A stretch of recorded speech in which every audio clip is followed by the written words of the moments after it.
Every successful entrepreneur has their top business secrets, the special tips, ideas, and insights that completely change the game for them. No topic is off limits, as leading industry experts get real and reveal all. I'm Joe Vega. Welcome to Flower Shop Secrets. Watch now on YouTube, like, subscribe, and ring the bell for new episodes. What's up, everybody? This is Joe Vega, and welcome to another Flower Shop Secret podcast. And today, we're speaking with Laurie Lemek, founder of Floral Balance. I'm super excited because Laurie has over 42 years experience in the floral industry. She's earned a master's degree in ornamental horticulture and taught floral design at the University of Connecticut. She is an IIFD certified floral designer, a member of the Professional Floral Commentators International, and a member of the American Academy of Floral Design. At Floral Balance, Laurie consults on all facets of the floral industry and serves as a mentor to aspiring floral designers and flower shop owners. Laurie, welcome to the show. Let's get right into it. Share with our audience your story. Share how you personally got started in the floral industry. I just always loved flowers and plants. And so when my boyfriend's brother opened his landscaping business, our next step obviously was to open a garden center and then a florist. So I just started learning every aspect I could. And I went to the University of Connecticut to learn really what I find are the building blocks of floral design.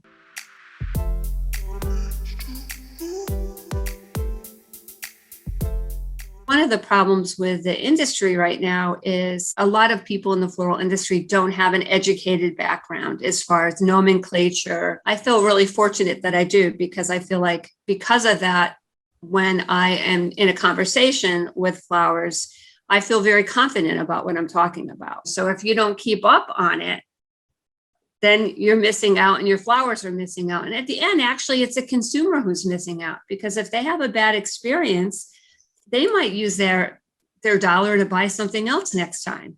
So yeah, I really think that we need to get educated.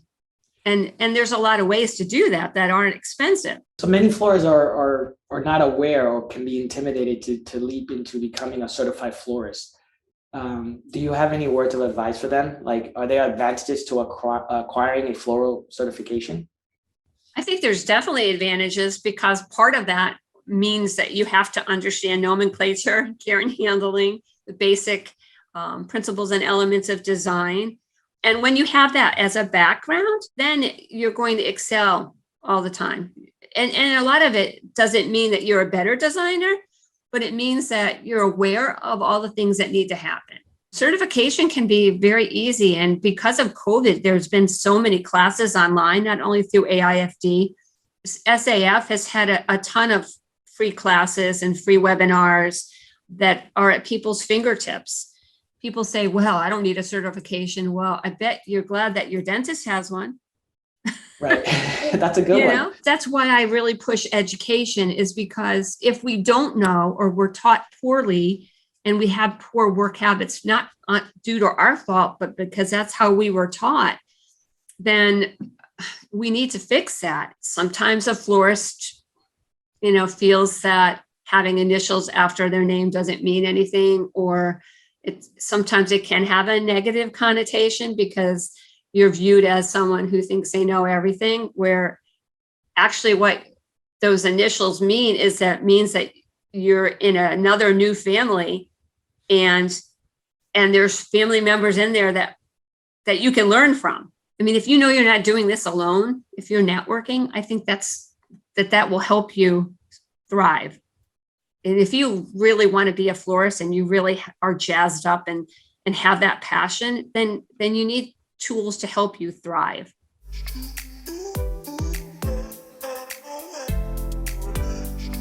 In your opinion, how do you motivate employees, designers, to sort of upsell and to, try to influence the customer to spend a little bit more money? I think that the owner has to lead by example. And part of that is having to always be up on your game and having a good attitude, being excited about putting the key in that door every day. And when you are, then your employees are also excited about coming through that door every day. Even if you decided today, I'm going to start doing this, and we're all going to start doing this, have what I call a floral family meeting. Sit down, say, hey, you know what? We can do better than this. And when we all do better at this, you all benefit. And some people do use incentives as far as monetary incentives, bonuses, gifts. Your paycheck shouldn't be your only thanks for coming into work that week. Okay, right. We know that, but a lot of people don't say good job. They think that giving you that paycheck at the end of the week is saying good job. But I think we need to really say good job. And you know what? Florists are grossly underpaid. Some of them don't even make the minimum wage. You know, and as you're coming into learning, that's one thing. But I mean, I always cross-trained every single employee. All my drivers knew how to process flowers, knew how to break down garbage, knew how to, take orders over the phone if they had to. And as they learned and grew, they were monetarily rewarded. At the end of the day, it got to the point where I knew my girls would not be fresh the next day to do what they needed to do. And I knew I had to find a different way to bring in another part of a workforce. So I started teaching flower arranging at the town level. And I found out of the 30 women that would come out, I found 3 or 4 that were really good that could come in and work in the evening when their kids were off, home from school and stuff. And they loved it. It reduces your overtime pay, but it also refreshes your staff that needs to come back fresh the next day. That shows me that they had a lot of trust in you and to be able to feel safe to the point where it's like, yeah, let's make the team bigger. Like, yeah, that's good for everyone. You're going to get to go home at the end of at 5:00 at night and be with your family. And I'll have another force coming in doing the bulk of the work for the following day so that you could start fresh every day. You have to treat these people as extension of yourself because they are. A lot of florists right now with COVID are doing everything themselves. And I've seen a lot of tired people lately. And it's hard to be motivated and positive when you're so tired. Right. So anything you can do to create a team aspect, when you involve everybody and it all says to them, your voice is important. First thing you need to do is make sure you protect your own team, right? Yeah, from everything. I think that's what I hear a lot of is I wish we had a better working team. So I look at these things and think, well, how can florists make things better? How can the owner make things better? I remember working with a shop and the owner had one of their employees go set up a wedding with her. And she did such a great job that she said, hey, how would you like to do wedding setups for me? And this is what's in it for you. And it was a win-win situation. The owner could still be at the store. And she now had somebody she could really trust going out to doing the wedding. And this girl not only felt better because, hey, she trusts me doing this and I love doing this. And now I'm making more money. It's a win-win for everybody. And I think sometimes we're so busy, we forget to look around us and observe the people around us. You taking them out for lunch, just basically engage with them. Make sure that you actually, care about them. Don't just say it or fake it. Actually do it and act the part and make sure that you're taking care of your employees. Yeah, because if you take care of your employee, they're going to take care of you. So besides certifications, what do you look for in a good flower shop employee? I look for a positive personality, someone that I find interesting, that wants to learn. And then also I look at their skill level. Some come from years of working at other shops where they've learned really bad habits. And, I've always done it that way. Yeah, I understand you might have done that or you might have been taught that, but I'd like to reteach you the proper way. And, old dogs can learn new tricks. You could teach skill. You can't teach attitude or personality. No, you can't. And some people are more positive about, I don't really do flowers, but I love people. I love flowers and I love the people. I don't know how to make the arrangements, but I love to sell them. I'll look at a person like that any day. I can teach them what they need to do. When you find the strengths of each of your individual employees, it's best to fertilize that. to understand each person, because you're not going to get everybody that's the same. And you don't want that. And it's important that you not only respect those people for their attributes, but that you have other people respect them too. It's a respectful working environment and positive.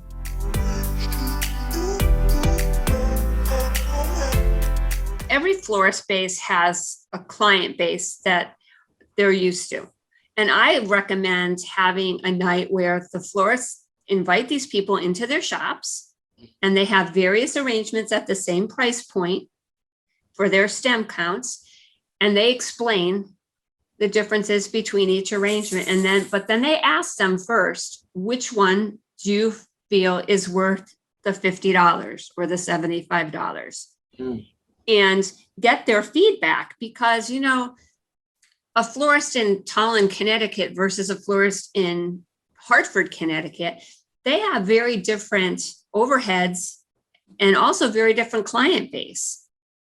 And we also have to look at, florists that have a different ethnic background and a different base from one another, because somebody would prefer a sunflower over a rose, and they might not understand that. Sometimes they're the same price. Sometimes sunflowers are more, but a lot of people think, oh, a rose is expensive. But sometimes a rose is the same price as a carnation. It depends how you're buying it. So to understand your customers' needs and what their expectations are, I think that's one way to make sure that you're on point and that you're keeping your customer base happy. So bringing a sampling of your clients in, especially the clients that are always at your shop, will help keep things fresh and also give you a better idea of what their expectations are. That's an excellent suggestion for a particular shop and a particular location, because you're right. Cultures are different, people are different, demographics are different, even genders are different. You may have a difference of opinion between male and female, same arrangement, different results. It's almost like you have to create like a huge survey for your own shop. You can even show them plant-based ideas and say, this is all at this price point. Which one do you like and why? And have that dialogue going. And even between some of your own customers, have the dialogue going, so that you're stepping back and you're observing it and you're gathering information on what you can do better to serve your client base. I think you just dropped the mic on that. This interview alone, that right there is gold. Laurie, thank you so much for joining me today. Thank you, Joe, for having me. It was fun. This was great. This was awesome. I learned so much. Did you know keeping customers informed about each stage of their order improves loyalty and margins? 87% say that real-time order tracking made their buying experience more enjoyable. 69% say real-time order tracking is one of their top 3 buying considerations. 59% say that real-time customer order tracking has a positive impact on their brand loyalty. Where can our viewers learn more about you? I have a website called idopronounceyou.com. I'm a JP and I'm also a minister, so they can learn more about me on there. I'm on Facebook. They can send me a personal message. On Instagram, it's Laurie Lemek, AIFD. Great. Well, thank you so much. Thank you, Joe. Have a great day. You too. Bye. We want to help your business bloom. Check out more episodes of Flower Shop Secrets. Watch now on YouTube. Like, subscribe, and ring the bell for new episodes.